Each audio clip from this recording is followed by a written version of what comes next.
ভাবি চাওকচোন, খঙৰ ভমকত আপোন মানুহক কোৱা সেই কটু কথাষাৰৰ কথা, বা ৰাতি ৩ বজালৈকে শুব নিদিয়া সেই ছটফটনি আৰু দুশ্চিন্তাৰ কথা। আমি ভাবোঁ আবেগবোৰ কেৱল মনৰ এটা অস্থায়ী অৱস্থা, কিন্তু সেয়া ভুল। আমাৰ অনুভূতিবোৰ কোনো দুৰ্বলতা নহয়, ই হৈছে এক অবিশ্বাস্য জৈৱিক বুদ্ধিমত্তা। আজি আপুনি জানিব পাৰিব কেনেকৈ আমাৰ হৃদয়ে আমাৰ মগজুক নিয়ন্ত্ৰণ কৰে। যাতে আপুনি খং বা চিন্তাত থাকে, আপোনাৰ হৃদস্পন্দনৰ ছন্দ অস্থিৰ আৰু বিশৃংখল হৈ পৰে। ই আমাৰ শক্তি শেষ কৰে আৰু আমাৰ মগজুৰ চিন্তাৰ ক্ষমতা কমাই দিয়ে। কিন্তু যেতিয়া আপুনি শান্ত বা কৃতজ্ঞ অনুভৱ কৰে, হৃদস্পন্দন এটা সুন্দৰ সুশৃংখল ঢৌলৈ সলনি হয়। বিজ্ঞানৰ ভাষাত ইয়াক কোৱা হয় কোহাৰেন্স। ইয়াক নিয়ন্ত্ৰণ কৰিব পাৰিলেই আপোনাৰ জীৱনটোৱেই সলনি হৈ যাব। Will get transformed. আমাৰ মগজুত ৩টা স্তৰ থাকে। প্ৰথম মগজু ছাৰ্ভাইভেল ব্ৰেইন। ই আমাৰ হৃদস্পন্দন বা উশাহ নিশাহৰ দৰে স্বয়ংক্ৰিয় কামবোৰ নিয়ন্ত্ৰণ কৰে। দ্বিতীয় মগজু দ্য ফিলিং ব্ৰেইন। ই আমাৰ আৱেগ আৰু পুৰণি স্মৃতিবোৰ ধৰি ৰাখে। তৃতীয় মগজু হ'ল দ্য থিংকিং ব্ৰেইন। ই হৈছে আমাৰ যুক্তি আৰু চিন্তা কৰা কেন্দ্ৰ। যেতিয়া এই তিনিওটা মগজুৱে একেলগে এটা টীম হৈ কাম কৰে, আমি আত্মবিশ্বাস অনুভৱ কৰোঁ। কিন্তু যেতিয়া আমাৰ যুক্তিসংগত মগজু আৱেগিক কেন্দ্ৰৰ পৰা আঁতৰি যায়, তেতিয়াই আমি লুপিং থটছ বা চিন্তাৰ চক্ৰবিহুত আবদ্ধ হৈ পৰোঁ।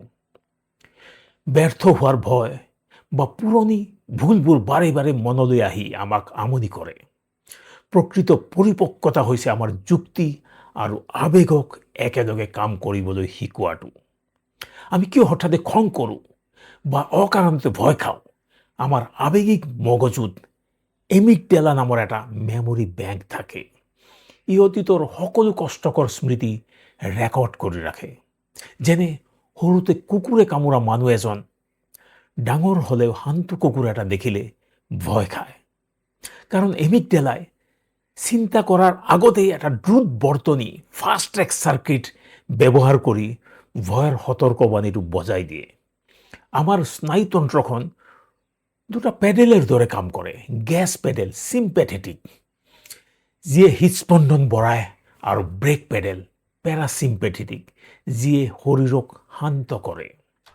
অনবৰতে খং বা চিন্তাত থাকিলে দুয়োটা পেডেল একেলগে হেঁচি ধৰাৰ দৰে হয়, যিয়ে শৰীৰত প্ৰচণ্ড চাপ সৃষ্টি কৰে।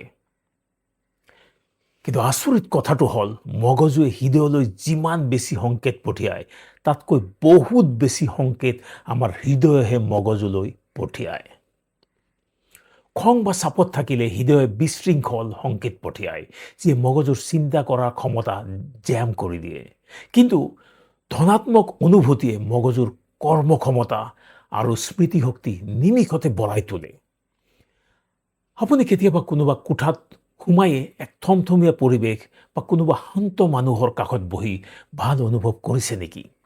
ই এক বৈজ্ঞানিক সত্য। আমাৰ হৃদয়ে প্ৰতিবাৰ স্পন্দিত হোৱাৰ লগে লগে এটা ডনাট বা টৰাছ আকৃতিৰ চুম্বকীয় ক্ষেত্ৰ সৃষ্টি কৰে। ই আমাৰ শৰীৰৰ চাৰিওফালে বিয়পি থাকে, ঠিক এটা ৱাইফাই ৰাউটাৰৰ দৰে। আপোনাৰ হৃদয়ে আপোনাৰ আৱেগিক অৱস্থাটো চাৰিওফালে সম্প্ৰচাৰ কৰি থাকে। গৱেষণাত প্ৰমাণিত হৈছে যে আপুনি শান্ত হৈ থাকিলে আপোনাৰ এই শক্তি ক্ষেত্ৰখনে ওচৰত থকা মানুহ বা জীৱ জন্তুকো শান্ত কৰাত সহায় কৰে। হৃদয় আৰু মগজুৰ এই মিলনেই হৈছে হাৰ্ট ইণ্টেলিজেন্স, যিয়ে আমাক কঠিন সময়ত সঠিক সিদ্ধান্ত লোৱাত পথ প্ৰদৰ্শন কৰে। মানসিক চাপ বা দুশ্চিন্তাৰ পৰা মুক্ত হ'বলৈ আপুনি প্ৰমাণিত ফ্ৰিজড ফ্ৰেম কৌশল ব্যৱহাৰ কৰিব পাৰে। ইয়াৰ 4টা সহজ পদক্ষেপ জানো আহক। 1 নম্বৰতে ৰৈ যাওক আৰু লক্ষ্য কৰক। আপুনি য'তেই আছে ৰৈ দিয়ক, সমস্যাটো চিনাক্ত কৰক আৰু নিজৰ অনুভূতিটো ফিলিংছটো নিৰীক্ষণ কৰক। 2 নম্বৰতে হৃদয়ৰ উশাহ হাৰ্ট ব্ৰিথিং, মনোযোগ বুকুৰ মাজলৈ লৈ আনক। লাহে লাহে উশাহ লওক আৰু মনলৈ কৃতজ্ঞতা বা মৰমৰ এটা ধনাত্মক অনুভূতি লৈ আহক। ৩ নম্বৰতে হৃদয়ক সোধক, সেই শান্ত অনুভূতিটো মনত ৰাখিয়েই পৰিস্থিতিটোৰ এটা সঠিক সমাধান বিচাৰি আপোনাৰ হৃদয়ক প্ৰশ্ন কৰক। ৪ নম্বৰতে শুনক আৰু কাম কৰক। মনত অহা নতুন আৰু শান্ত উপলব্ধি মতে তৎক্ষণাৎ কাম আৰম্ভ কৰক। আপোনাৰ মগজুৰ সহনশীলতা বৃদ্ধি পায় এয়া কৰিলে। নিউৰো মাষ্টাৰ আছামত আমাৰ লক্ষ্যই হৈছে নিউৰো ছায়েন্স আৰু ব্ৰেইন মাষ্টাৰীৰ কঠিন বিজ্ঞানক সহজ কৌশললৈ ৰূপান্তৰিত কৰা।